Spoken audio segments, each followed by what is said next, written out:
Enjoy Dark Tales from the Twisted Typewriter. Friday the 13th. It always amused Riley Jacobs how much fear one date could invoke. The whispered warnings, the palpable anxiety. It was all nonsense to him. His friends were the worst offenders, canceling plans, avoiding risks, and endlessly talking about how anything can happen on a day like this. Riley scoffed. He loved making a mockery of their fears. "You people are slaves to your own imaginations," he'd say. "Bad luck isn't real. It's just an excuse for things that go wrong anyway." Today was no different. His group of friends had gathered at their usual diner the night before, some suggesting they should stay in, watch movies, maybe call out of work on Friday the 13th to avoid tempting fate. Riley had laughed loudest of all. "You're really that afraid of a calendar date? Come on." He'd made a point of being the first one up on the morning of the 13th, texting them all with a selfie of him sipping a big cup of coffee, captioned, "Cheers to your Friday the 13th. Going to be a great day, my friends." It wasn't long before things started happening. Riley's office was on the 7th floor of an aging high-rise downtown. The elevator was old but reliable, and the weathered buttons clinked as they lit up. He was already late to an important client meeting, but he took his time, smiling to himself at how today was just like any other day. As the elevator doors slid shut, he pushed the button for the 7th floor. The elevator lurched and began its ascent, until it didn't. Midway between floors, it stopped with a jarring thud. The overhead lights flickered for a moment, then went dark. Riley blinked in the sudden blackness, his heart skipping a beat. For the first time that morning, he felt a twinge of unease. The emergency lights clicked on, casting a dim, yellowish hue across the small metal box. He pressed the button again. Nothing. He pressed the emergency call button. Still nothing. He could feel his breath quickening. "Come on," he muttered, pressing the button repeatedly. Growing anxiety crept over him, but he quickly pushed the feeling down. It was just an elevator malfunction. It had nothing to do with the date. Yet, the timing couldn't have been worse. Minutes passed and the small space began to feel tighter, more claustrophobic. Riley shifted nervously, checking his phone for a signal. Of course, there wasn't one. He wasn't surprised. He knew the building's dead spots all too well. Then he heard it. A soft tapping. Rhythmic. Steady. At first he thought it was his imagination. But no, it was real. The sound came from just above him, like someone, or something, tapping on the elevator's roof. Riley stared up at the ceiling, heart now pounding in his chest. He strained to listen, hoping it was just the old building settling. But the taps grew louder, more insistent. He backed into the corner of the elevator, his earlier confidence evaporating. "Who's there?" he called, his voice echoing slightly in the cramped space. The tapping stopped. Silence. Riley let out a shaky breath, chuckling nervously to himself.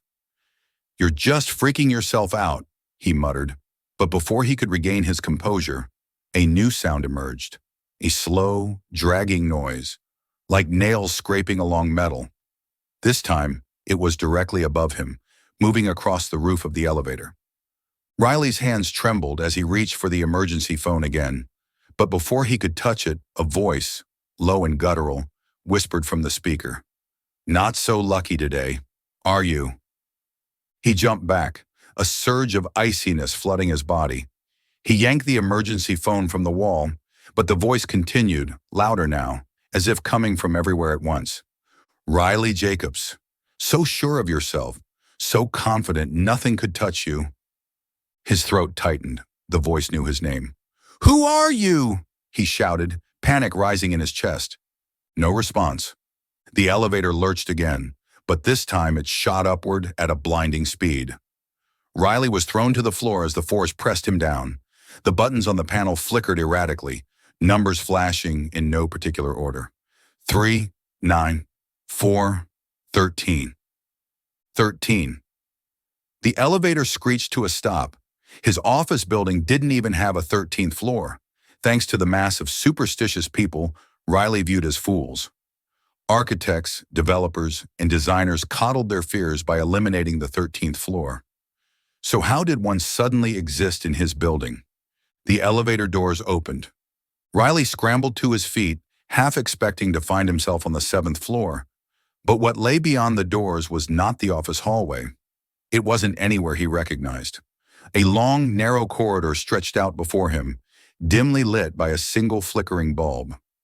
The walls were cracked, decaying, and covered in strange symbols, claw marks, smeared handprints, shapes that twisted and turned as though they were alive.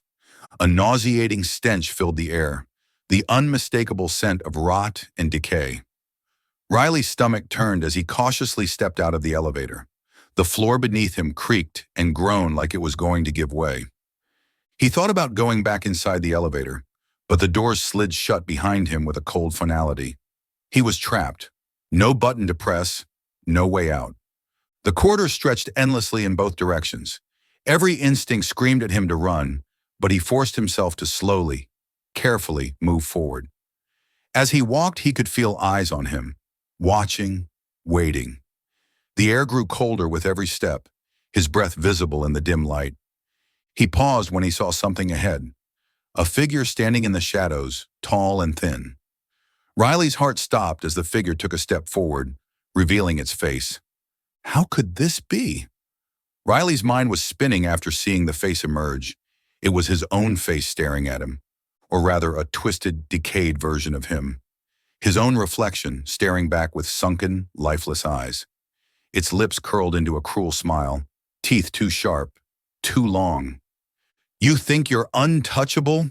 It hissed, the voice raspy and unnatural. "You think Friday the 13th holds no power? It's your arrogance that brought you here." Riley backed away, shaking his head.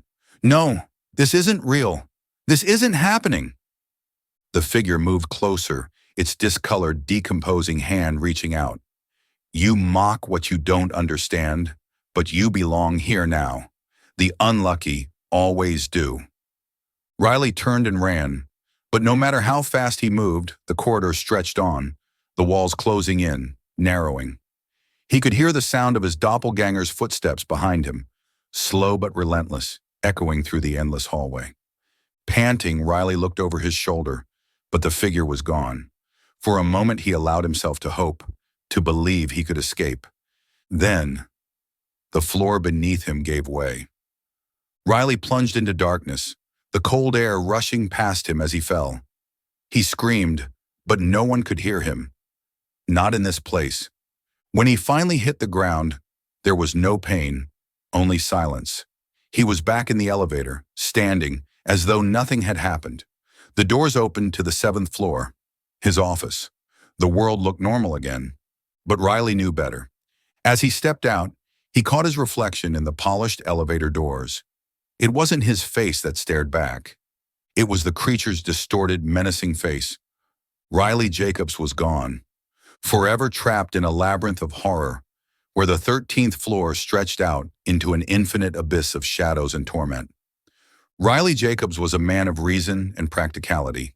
He knew with certainty that superstitions couldn't touch him, and yet here he would remain, just another unlucky soul claimed on Friday, the 13th. Like and subscribe if you dare, and join us next time for another dark tale from the Twisted Typewriter.